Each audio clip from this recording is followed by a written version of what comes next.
Welcome to Funny, They Don't Look Jewish, where Judaism appears in the panels. Our purpose is to find characters, stories, and issues of comics that explore explicitly Jewish content. I'm Brandon Bernstein. I'm Henry Bernstein. No relation. Oh, that felt so good to do in person, Henry. Yeah. Hello. Hello. Welcome to my basement. Thank you so much. It's great to be here again. Listeners, I have moved back to Chicago, which means we get to record live again instead of over Zoom, and it feels amazing. Right. Barring, I don't know, a snowstorm or a global pandemic, we will be here together. Yeah, I think probably we could just reschedule and be after the snowstorm, we'll just record the next one. It'll be okay. I feel less boxed in so many ways. Wow. So excited that we're still doing this also. We were just saying that it's been over 5 years since we started, since the release of our first episode, well over 5 years since we started working on it. And yet we still have content to find, Henry. It's amazing. Yeah. We're literally physically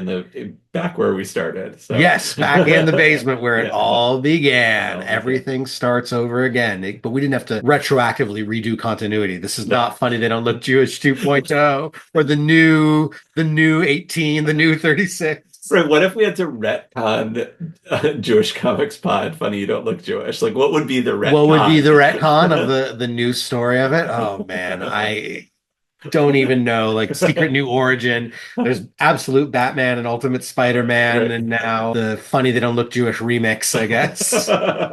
yeah. But it's great to be back. It's wonderful to be back, and we're doing something I'm excited. I like when we do these sort of different episodes and when we're not focused on just one character, but rather many, because, Henry, today we're going to be looking at, I don't know what else to call them other than minor supporting characters. We are going to be looking at Jewish characters who've appeared in comics, but they are by no means the title character. They're not the superhero. They're not even the sidekick. These are just random Jews who have appeared, some for an issue, some for a story arc, and then they go off, but they're going to allow us to explore some more Judaism in comics, our favorite thing. Yeah, and we've done this kind of thing before. You may remember we had our other side character episodes, but this one, this is fun because it also explores some familiar comics and some unfamiliar comics. Absolutely. So I think we're going to start off with an unfamiliar comic to this series. What are we looking at first, Henry?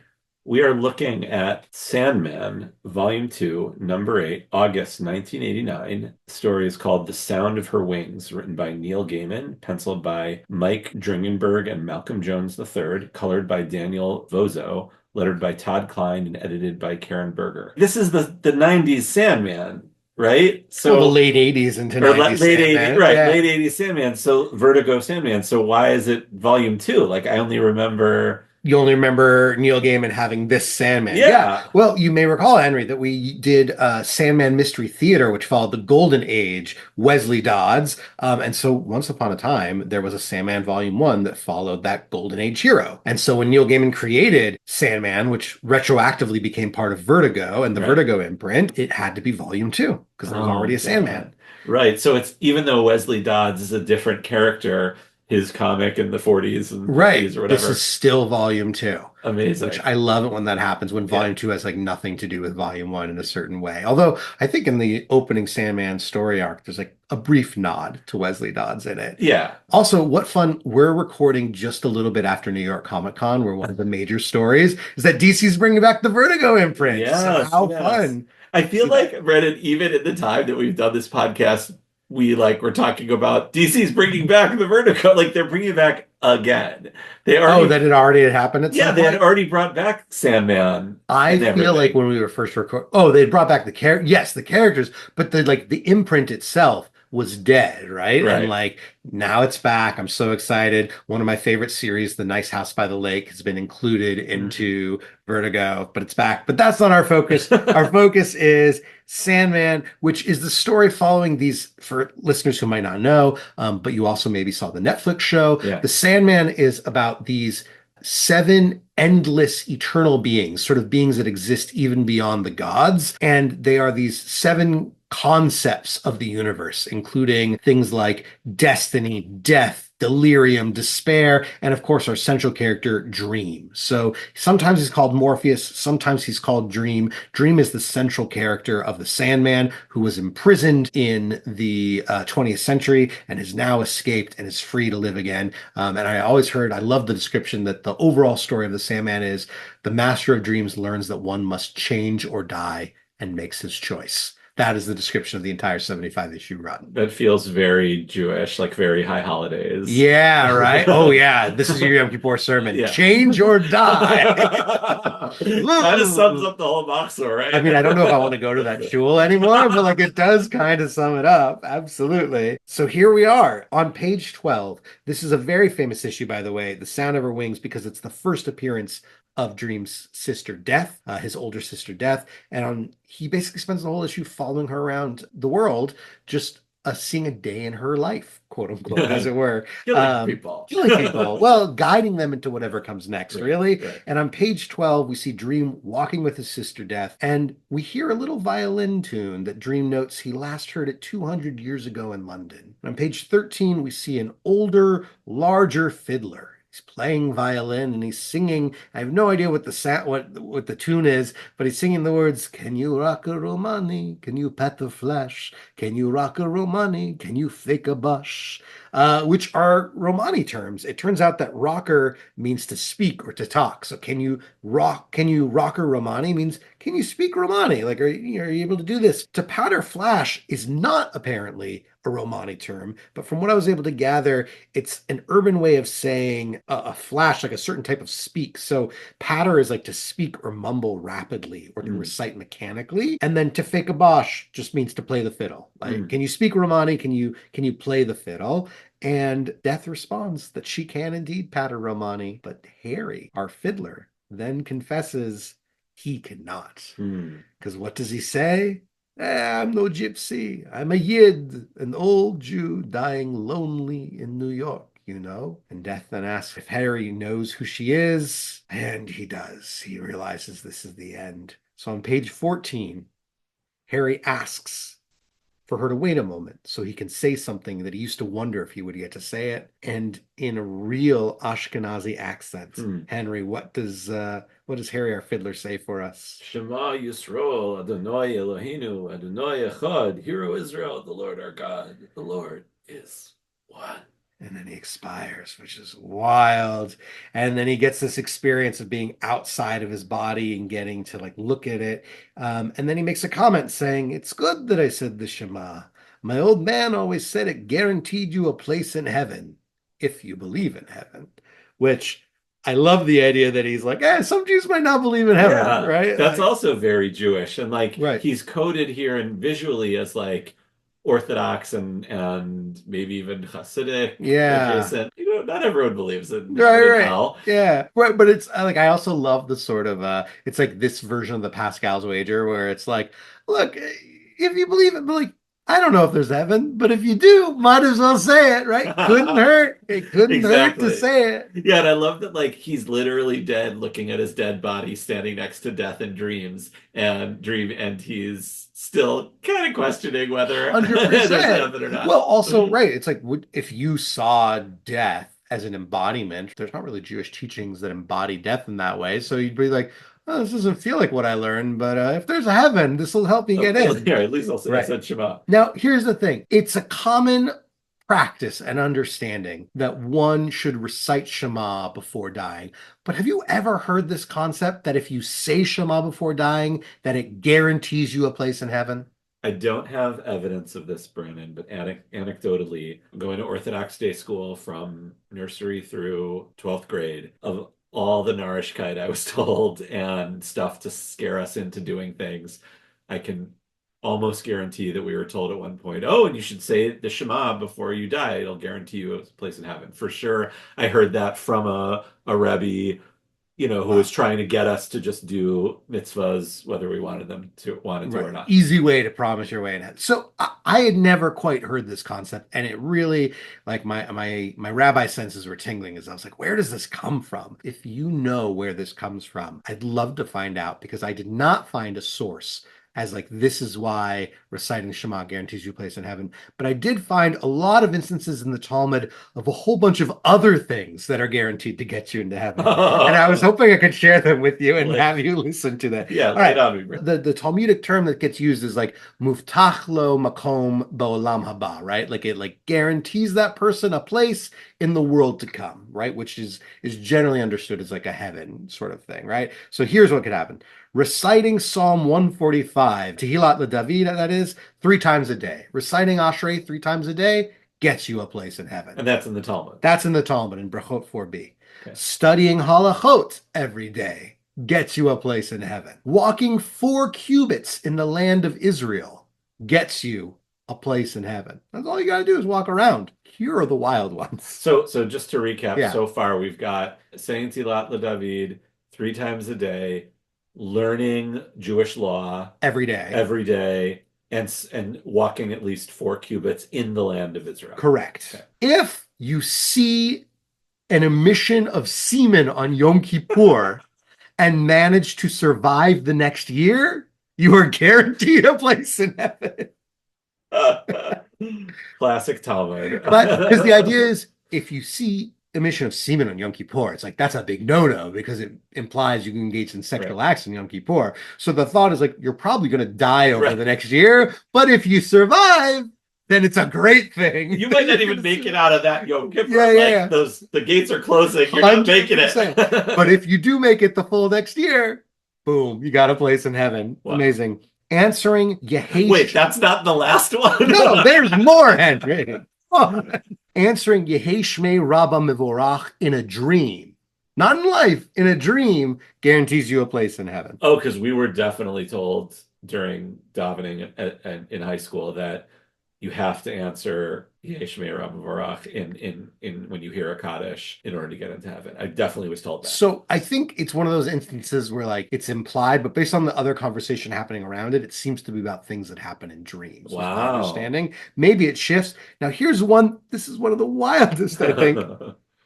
If you dream of having sexual relations with a married woman, you are guaranteed a place in heaven. Now, there's a caveat that says you can't have been thinking about her earlier in the day, right? So it's not like you're like lusting after a married woman and then having it. But if just randomly in your dreams, you have a dream that you have sex with a married woman, it is apparently like an omen and a sign that not only are you guaranteed a place in heaven, but that you're guaranteed someone else's place in heaven. Because it's like she was intended for someone else. And so that spot in heaven, like you get like the extra room in Gan Eden. It was wild stuff I was discovering, Henry. Now, the only reference I saw within all of that in Brachot 57a is that if you dream of yourself reciting the Shema, you are worthy to have the Shekinah rest upon you. But it does not say that lets you get a place in heaven. So God's presence, you are worthy, like lifting Thor's hammer, you're worthy of God's presence, not the God of thunder, but yes. Well, the God of thunder and all of and everything things. else. Is you're worthy of that presence being with you. I love the idea of someone from the Marvel Universe seeing Hashem and being like, are you the God of thunder? And it's like, among other things. And then in the Jerusalem Talmud, there is a statement of Rabbi Meir's that seems to say that anyone who like permanently lives in the land of Israel, eats their profane food in purity, speaks the holy language, so Hebrew, and recites the Shema in the morning and the evening, that person is assured to participate in Olam Haba. Awesome. But again, it's not before death. So this wild litany of things I found, I did not find reciting Shema before you die. Shema was not one of them. Shema was not one of them. Seeing semen on Yom Kippur and living a year was one of them. Reciting Shema was not somehow. Wow, that was great. Yeah. Brandon. Bravo. Thank you, Safaria, and everything else that makes this possible. Once again, if you know any more of the story of how reciting Shema before you die led to it, that's it. And believe it or not, that's it for the Jewish content in this issue. It's quick and sweet, but like so powerful to see that depicted. And if you have watched the Netflix Sandman series, there's a beautiful depiction of this exact scene in the TV show. There's something I have to say, if that's all right. Of course. Shema Yisrael, Adonai Eloheinu, Adonai Echad. Hear, O Israel, The Lord is our God. The Lord is one. I'm glad I said the Shema. My old man always said it would guarantee you a place in heaven. If you believe in heaven. I remember being blown away watching it. Yeah, really incredible to see. We're done with that issue, but we're not done with the Sandman. We're actually returning to the Sandman, Volume 2, number 31 from October 1991. What's this one called? This is called Three Septembers and a January, written by Neil Gaiman, penciled and inked by Sean McManus, colored by Daniel Vozo, lettered by Todd Klein, edited by Karen Berger. Yeah, and this issue is about one of my favorite historical figures in the world, Henry. This past summer, I forget, when I was working at summer camp, I would share stories and anecdotes with people. And one of my coworkers from this past summer looked at me and was like, "You have so many random facts memorized." And I didn't think that was the case, but apparently every now and then I have random things memorized, including because of this issue of Sandman that I read in high school and fell in love with. Emperor Joshua Abraham Norton. Have you heard of Emperor Joshua Abraham Norton? Not until this. Yeah. So not even the Sandman, but you're saying until this like. Yeah, exactly. Not yeah. Joshua Norton is the first and only emperor of the United States of America. You think we live in a democracy? We had an emperor once upon a time. Wow. Or at least that was his title. He's the Emperor of the United States and Protector of Mexico. So Joshua Abraham Norton was born 1818. He died in 1880. He was born in England and raised in South Africa, but he winds up at some point in San Francisco. Now, he was one of San Francisco's early eclectic figures. He actually knew people like Mark Twain. But something happened to Emperor Norton, and he started behaving a little oddly and basically declared himself emperor of the entire country. And he even produced his own currency. But weirdly enough, the residents of San Francisco loved this guy so much that they would actually let his currency serve as legal tender in bars. They let him go around. He once famously actually stopped a race riot from happening. And so because he sort of stepped up and took seriously this idea of being emperor, people actually loved him and sort of accorded him some level of respect. Not everybody, I'm sure. In 1859, he declared himself emperor of the United States and protector of Mexico, was fully living in this fantasy of his. And another fun fact I found out is that his uncle, right? So Joshua Norton's uncle was a man named Benjamin Norton, who apparently was a founding member of the South African Jewish community. Oh. And in fact, the very first, I believe, Shabbat services, the very first Jewish services that happened in Cape Town happened in Benjamin Norton's house. Wow. His uncle was a founding member of the South African Jewish community and hosted the first services on Hof Street in Cape Town. Weird. Yeah. That is some... He's got some yichus.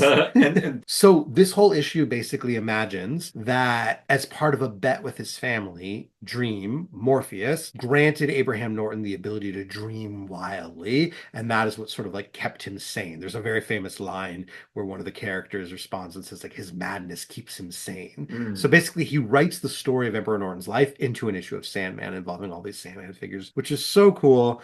And it ends, of course, on page 24 with Joshua Abraham Norton's death in 1880. And on this page, Emperor Norton has died. And much like Harry the Fiddler before him, he is looking upon his dead body. His body's in the rain, and he's meeting Death. And he and Death have a conversation back and forth. Henry, you want to read Death, and I'll read Emperor Norton? You were Jewish once, weren't you, Joshua? Did you ever hear the story of the 36 tzaddikim? I do not believe so. They say that the world rests on the backs of 36 living saints, 36 unselfish men and women. Because of them, the world continues to exist. They are the secret kings and queens of this world. An odd legend, young lady, but I'm afraid I do not see its significance. No? We got a reference to the Lamed Vavnikim, the 36 righteous people, which you might be familiar. It's familiar with the legend, this idea that there are 36 righteous people who are so humble they would never imagine that they could be one of them, that for their sake the whole world endures. Right. Yeah, you might, I wouldn't say it's a pretty common Jewish thing, but in certain circles, if you've heard of someone referred to complimentarily as a Lamed Vavnik, Right. Like it mean, or like maybe at a funeral, someone might talk Yes. about a great person as a Lamed Vavnik. Yeah. That's what it means. It means like the ultimate righteous person that everyone loved. Absolutely. Just to make sure everyone knows, in Hebrew, every letter has numeric value. A lamed is 30, a vav is 6. And so, since there are 36 righteous people, they're often called the lamed vavniks Right. in a sort of Yiddish slang.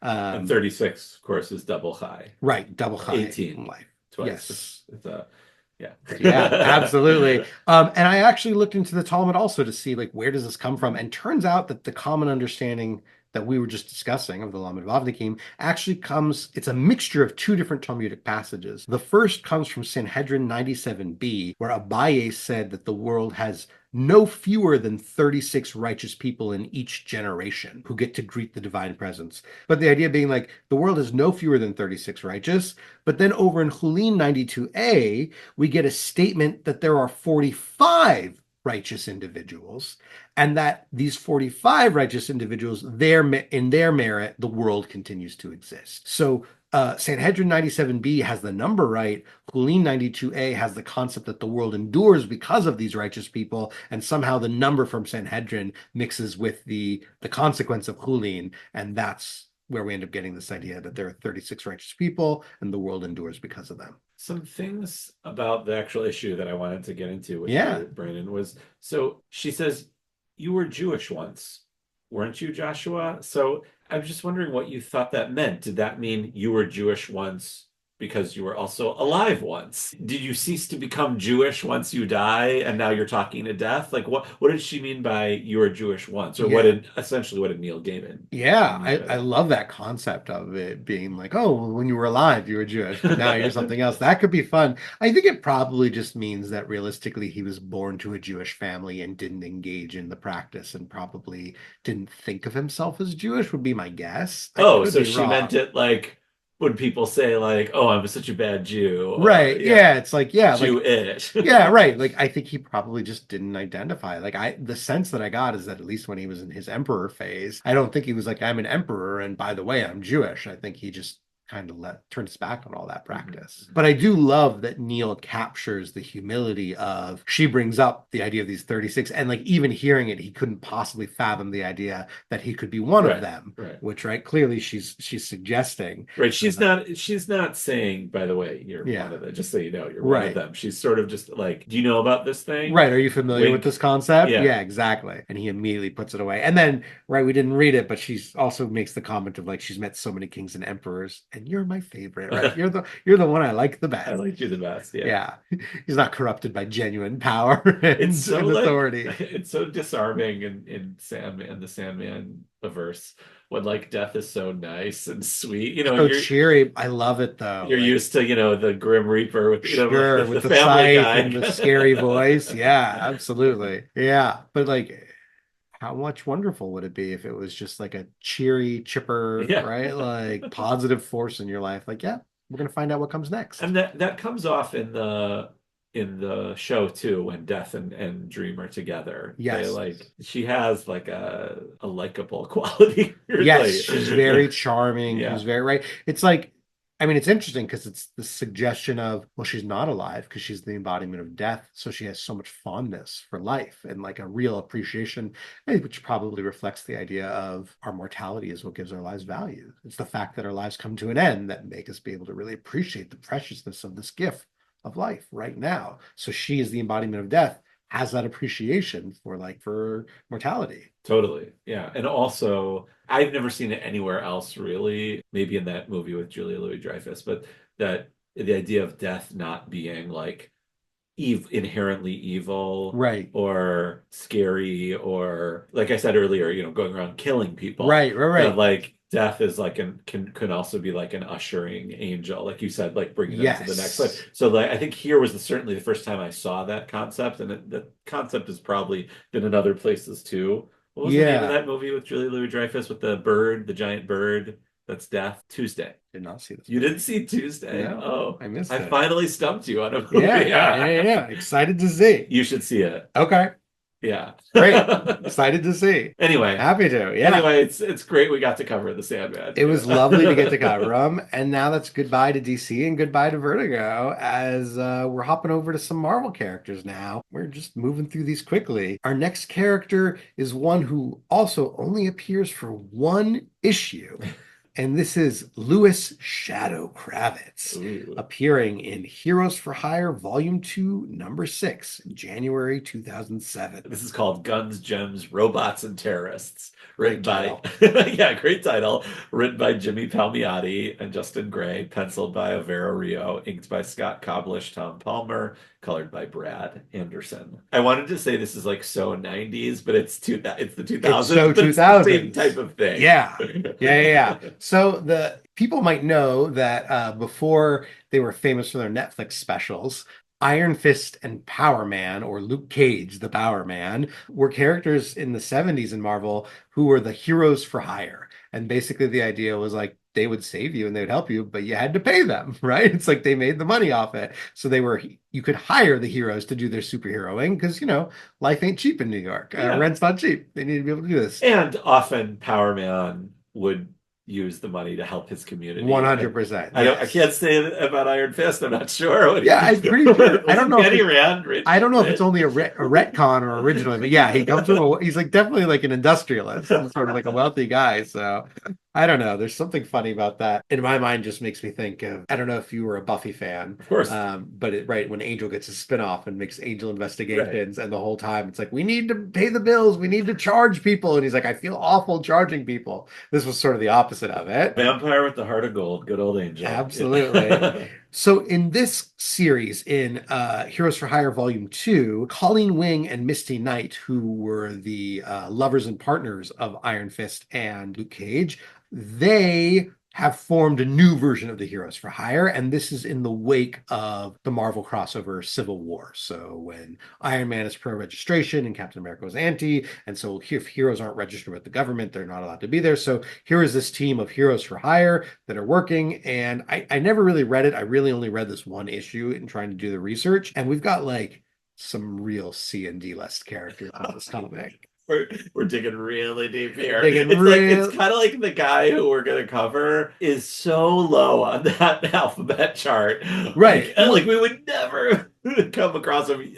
Oh, the guy. Yeah, but it's like even beyond him, I feel like the other characters he's around are so low. Like Misty Knight is like okay, but she's at least been on TV. She had a prominent role in those Netflix shows. Exactly. So on page 8 of this issue, one of the Heroes for Hire, a guy named Humbug, again, D level at best. He's like a Blue Beetle knockoff. Yes. He's escorting a young boy away from the Heroes for Hire offices, and we see a man walk in with long white hair and a very black kippah. This is that sort of classic traditional Orthodox looking man coming in, and he introduces himself as Louis Shadow Kravitz, and he is the muscle for the 47th Street Mafia, which like, okay, I guess there is this Jewish mafia in New York, and he's the muscle for it. Let's not gloss over. I don't know which character that is, but one of the characters says, "Is he related to Lenny Kravitz?" And Misty Knight says, "Shut it, Otis." Yes, well, fair enough.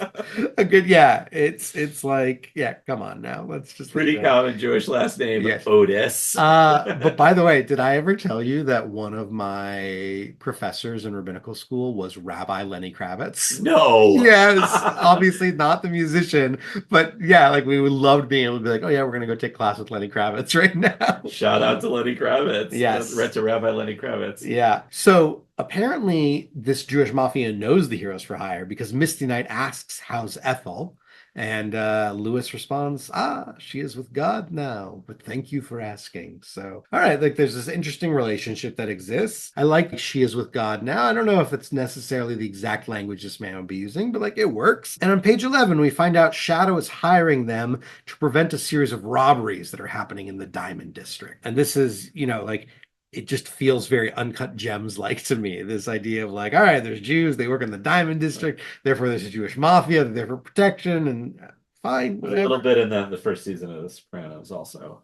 So the Heroes for Hire accept the job, and Louis sends them off and says to them, Setel shalom v'shuvel shalom. Go in peace and return in peace. While that's technically, like literally right, I've never heard anyone use this particular expression before. Have you? Never. I've only heard from Shalom Aleichem. Yeah, right. Boachem l'shalom, tzidchem l'shalom. Right, Like, right, that right. kind of thing. Right. Boachem l'shalom, come in peace. Tzidchem l'shalom, go in peace. It's like I've looked and I found random websites that have basic expressions in Hebrew that seem to be like Hebrew for Christians that have this phrase. Um, I tried searching and I found a lot of the idea of like lech l'shalom and shuv l'shalom, right? So like go out in peace in the command form, lech, and shu, return in peace, but not sete, not go out in that way and then return.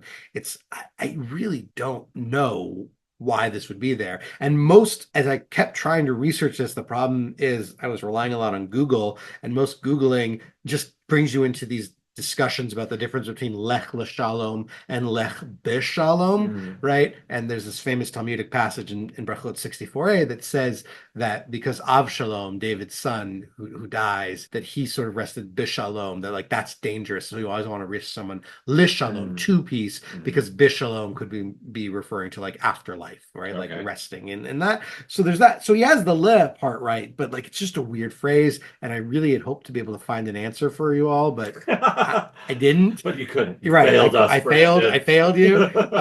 And our Jewish content is literally just Lewis saying to them, like this Jewish mafia guy saying to them, go in peace and return in peace. And we never see him again. Like, that's it. Right. That's it. Which brings us to our concluding character, but thankfully more appearances. Our last character, very excited for this, a guy named Naftali, who made major buzz and had a lot of buzz around him in 2017, 2018, right around the time we were starting the podcast.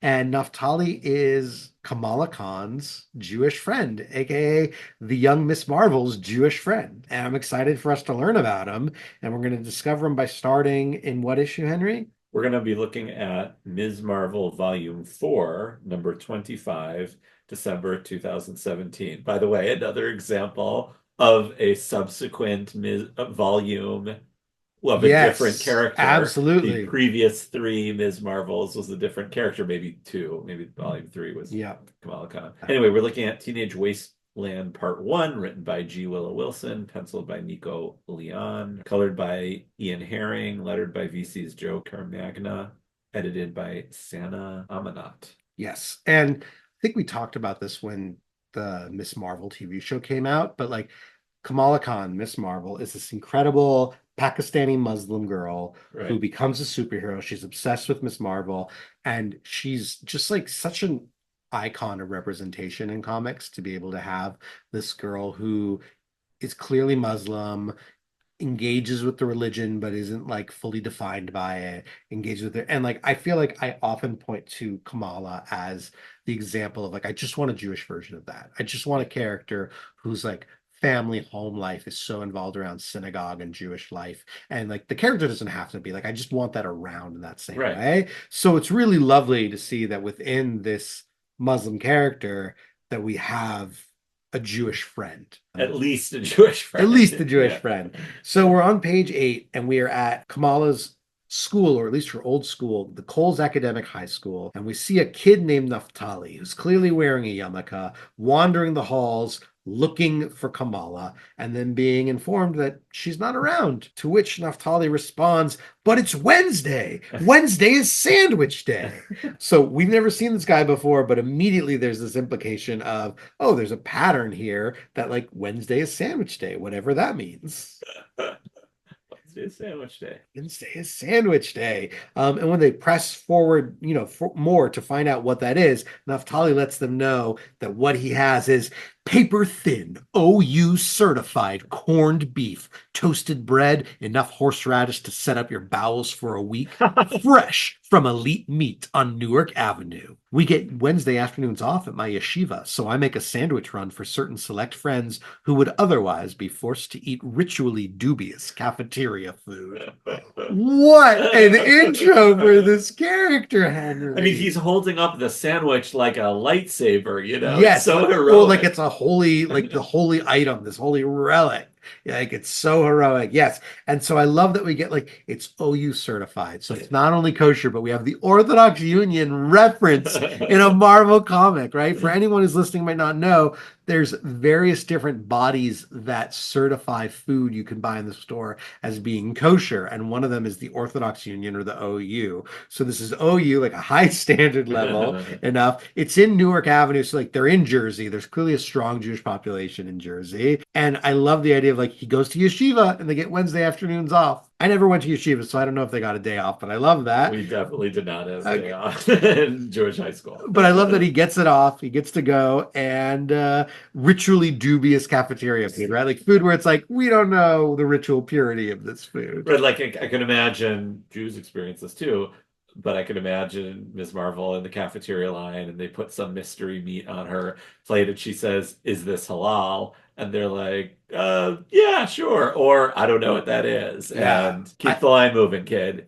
I was at an event recently where they had in the sign up form, like lunch is provided. Please let us know your dietary preferences. And I marked kosher and sort of indicated that for me, it's like kosher style. Really, it's like no pork, no shellfish, no meat and milk together. And so when I got to the event, I was asking about where the sandwiches, where the food was and what was available. And I was told like, oh, there's roast beef and there's turkey.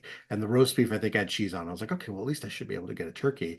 And then I grabbed the sandwich. And as I looked at it, I saw there were salami slices on there with the turkey. And it's just like there was pork just put in there. And it's just like the differentiation was what was the main meat. But apparently they both just had like these pork products on it that no one thought about. And it was like there was other food I could go get, thankfully, some like grilled chicken. But it was just so frustrating. Like that's the other thing I think of the ritually dubious, the sort of like they're just not paying attention or caring, or they're just like, oh, why would we need to mention that there's bacon on it? Or why would we need to mention that there's pork on it? Exactly. Very thoughtful of Naftali. Very thoughtful. And on page 10, he's continuing to try to find Kamala. He's going all around and he ends up finding her brother, Amir Khan. And there's this really funny interaction. Would you be Amir for us, Henry? Sure. And I'll just bring in Naftali's talking to himself and introduce himself as, I'm Kamala's kosher lunch buddy. In what way kosher? In all ways, extremely kosher. It's just like, I love the sass of this teenage kid. I love that he's so committed to it. He's like, everything's kosher. Like, like, you get the sense that he's sort of indicating, like, it's just a friendship. There's nothing questionable going on here. Like, it's OU certified, and it's also, like, halakhically acceptable, and, like, it's halal. Like, it's all the things. It is, right. And it's like socially, like, it's totally kosher, like where everyone's being appropriate here. This is not some secret me and her hooking up sort of thing, right? It's just like it's all extremely kosher. I think it was very common for a lot of Muslims in the United States to eat kosher food because it was considered to be of similar, like good enough sort of status. Although I believe that there's also been moves within the Muslim community to get more like halal actual marking instead of just relying on kosher. You do see it more, just like I see more kosher markings than you used to. You see it. Yeah. So then we jump forward to our next issue as we continue.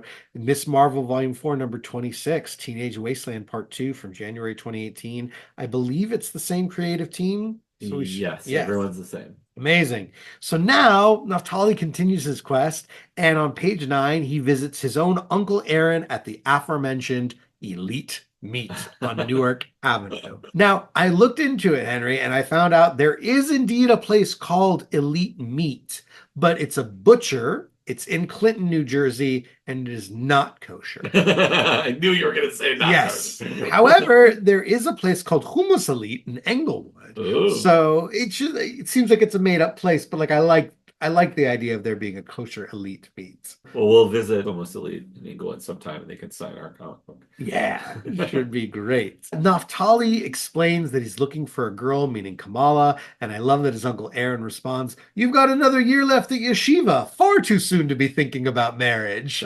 Now, when I worked on college campuses, we would often have the more modern Orthodox, like very Orthodox kids that would be engaged before they graduated college. He's a high school student with a year left at yeshiva. Is your sense that that would be too early? Yeah.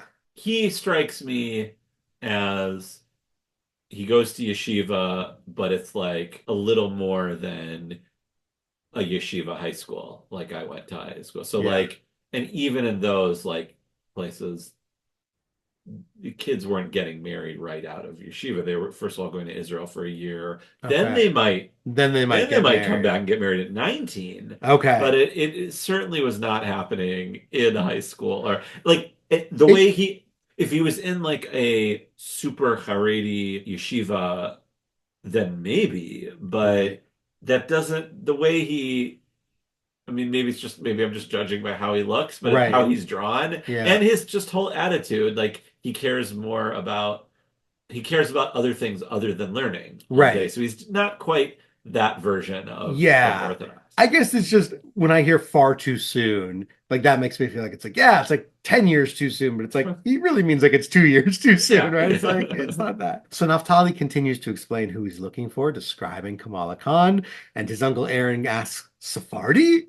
And Naftali responds, no, Pakistani. And I love that Aaron says Sephardi, and I love that it's not a respond of Muslim. I love the respond that it's like there's more to it. There's like this ethnic identity that's at play here. And by the way, Yeah, Aaron doesn't get into it like that's an issue. For him, absolutely. it's just like Right. he gives him the Naftali gives him the information that he asked for, and they move on to problem solving. Exactly. Yes. Yeah, yeah. It's not, I love that there seems to be this understanding of like Jewish and Muslim cooperation or at least chillness happening in New Jersey community. Yeah, at least in this particular New Jersey community, they all live there and they're used to each other. Right, Yeah. right. That's it for that issue. In Miss Marvel number 27, part 3, there's really not much. As Naftali continues failing to find Kamala, he gets a ride from his cousin Alana, who refers to herself as his heretic cousin, which I just love. Like, I assume that just means that she's either in a reform or a like non-practicing household. She calls herself a heretic. And I love that, like, they're still family. They still spend time with each other. Naftali's the Orthodox one, but like it doesn't matter. It's like neat to see that. Yeah, and she's clearly at an all-girls school with the uniform. Yeah. She's not quite wearing a skirt length that would be appropriate for Mm, where probably the school he goes to. right. And he's looking over the wall to talk to her. Like it's sort of like a machitza. He's not Oh, really supposed to be there. right. Well, because she's the heretic cousin, so Yeah. she could drive him where he needs to go. Yeah. And finally, in the last part of the storyline, Teenage Wasteland Part 4, Miss Marvel Volume 4, number 28 from March 2018, our same creative team.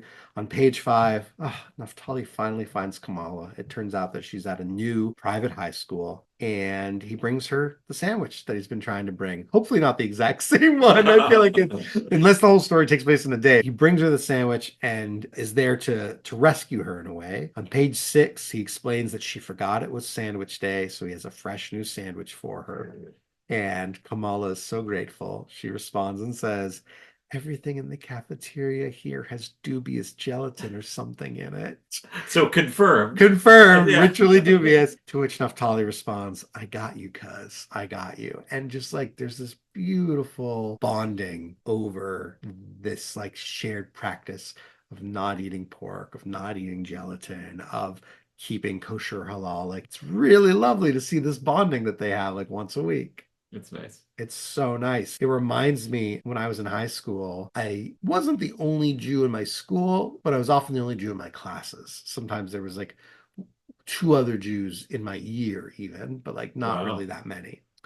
And I was particularly in a program, I was in the IB, the International Baccalaureate program at my school. Okay. And What does that mean? the International Baccalaureate was like a program that exists internationally that's basically similar to AP, but it's like all your classes are sort of AP and there's certain requirements. And if you take all the classes and you have to take like certain exams similar to AP exams at the end, but if you get it, you get like a certain amount of college credits and it helps you with like it's internationally recognized. And I've met a number of people who've been in the program. So it was, the school I went to had it and offered it. I was in this program. It was basically a way of trying to get like a better education with a bunch of similar, comparable to AP classes.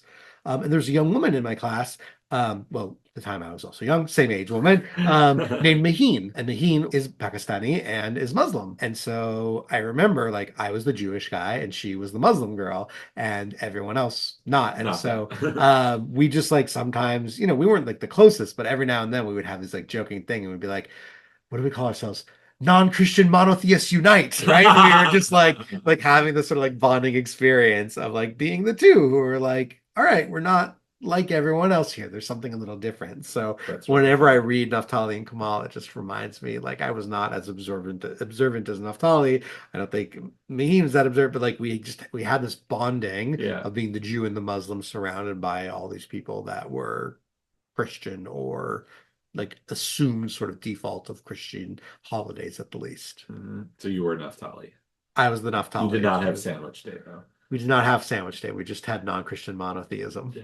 Yeah, I guess our last Miss Marvel related story is in January 2019. We get Miss Marvel Volume 4, number 37, an issue called After the Flood, in which there's been a large flood and all the denizens and residents of Jersey City are all working together. And on page 12, Naftali finds Kamala's baby nephew and comments, "It was a lot more squished looking when I went to say Mazel Tov at the hospital." So the baby's gotten a little older. I love that he went to say Mazel Tov at the hospital. Like, so sweet. Yeah. Yeah, exactly. He's really a thoughtful friend. He's a very thoughtful friend. And on the next page, page 13, Naftali asks a passerby to bring the baby back to the baby's family to reunite them. Naftali says, "This is not the place for a dramatic reenactment of the life story of Moses." A bit cliche, but like, fine. It's a fun story. It's cute. And like in July 2023, recently in an issue about the death of Miss Marvel, fallen friend, the death of Miss Marvel, we do get Naftali showing up at the Islamic Center to pay respects after Miss Marvel dies. And he's invited to make, I believe it's pronounced wudu, which is a Muslim practice. And Naftali's like, "I'm actually from the other shop," which is a fun way. Like, it's his usual sass. And those are all of our Naftali appearances. And Judaism's peppered in there. But yeah. Henry, what's your take so far on Naftali? I think this is the like most positive, unproblematic Jewish character we've seen. Like, Yeah. there's nothing like, well, he did this thing, well, he did that. Like, the worst part in it was like a cliche joke about Moses. Right. Like, Right. Yeah. It feels very effortless. Like, Yes. even though he's very Jewish and he's clearly representing so much, it just like it doesn't feel like a big deal. It's It's a part of who he is. Yeah. Yeah. Which is the way that I think we want to see all of our Jewish characters in just this natural way. It's sort of the perfect embodiment of everything we have critiqued over the last 5 years when a character, even when they're presented positively and we like it, we're always often, not always, Right. often we're like, I just wish da da da da da da. Yeah. And I think in this case we got da da da da da da. Like, it's Yes. Yeah, right. Like, I'm thinking back to Colossal Boy and especially the Teen Titans Go comic when, right, he's like, "I'm the Jewish member of," and sometimes I think what we critique is the way that Judaism comes up in a way that feels very like, "Hi, I'm the Jewish character. Let me be Jewish now." tokenism. And Naftali feels just so naturally, smoothly, like just flowing into like, "Here I am. There's an Orthodox, like an OU certified sandwich. It's important." Like, he just like clearly lives and breathes Judaism without being fully defined. Like, it's weird because in some ways, the only thing I really know about Naftali is that he's Jewish, and yet it doesn't feel cliche in the way that it can with other characters. You know how in every like modern TV show, like superhero show or something like that, there's always like the snarky, nerdy character pointing out all the meta things. Yes. Like all the like telling us all the jokes, like, Right. oh, here's just we see how weird this is too, wink wink. Yeah. So Naftali feels like that guy, but it's not annoying. It's just I just feel represented by him. Like, there's a guy who sort of knows everything that's going on and is living in the world and being himself at the same time. Yeah, yeah. I think that's another, like, he seems very centered and comfortable being himself and comfortable being his Jewish self. Whereas, like, even, as much as I love how much the Thing engages in his Judaism, there were so many issues where he's like, "Oh, I'm awkward with this. I'm uncomfortable with this. I'm figuring it out." Yes. Jews like deny, and he's just like so at ease with his own Jewishness. Or like Moon Knight, last time we saw him, he's literally in therapy over his Judaism. Right. Rightly so. He's got a lot of crazy stuff. Totally. But here, this kid is just here. He's just Jewish, and he's unapologetic about it, Yeah. which is great to see. The last thing to bring up is just, Henry, it's amazing. The same OU, the Orthodox Union that was mentioned in this comic, actually had an interview with G. Willow Wilson in February 2018. Now, I told you about this, but like it's the coolest thing. They in Huntington, New York, there's a comic book shop called Escape Pod Comics, and it is run by a Jewish guy named Menachem Luchins, and Menachem. The comic book shop is closed on Shabbat, right? It's like it's a Shomer Shabbat, which is like the Comic most shop. high traffic day for a comic book. Totally, of Sometimes course, for Saturdays comic are books, it's the only day people are going into the shop other than Wednesday or Tuesday. Every year since the early 2000s, there is a day called Free Comic Book Day. First Saturday in May. It's always a Saturday, Yeah. and this place is closed. I wonder if Saturdays. I wonder if he does Free Comic Book Day on the Sunday instead. Oh man, we got to find that out. I hope so. So they apparently had this giant event. It's really cool. You can Google it and find pictures from it. There's G. Willow Wilson. There's this owner. They like have the sandwich from the comic, and there's this interview between the OU and G. Willow Wilson where Jack Abramowitz asks what made her introduce Naftali to the cast. And I want to read the answer because I think it's so great. So this is all G. Willow Wilson. Naftali came around out of a desire that I had had for quite a while to add an openly Jewish character to the series. We have other characters who we could have passed off as being culturally Jewish or having some kind of Jewish family background, but I thought it was important to have a character in the series who was religious, to whom religious ritual and prayer and belief was of central importance. Because you don't often see that in comic books. You see religion as sort of a cultural background. You see religion there as a kind of a motivating emotional factor for some characters. But the actual practice is something that you don't see a whole lot of, particularly for characters from minority religious backgrounds.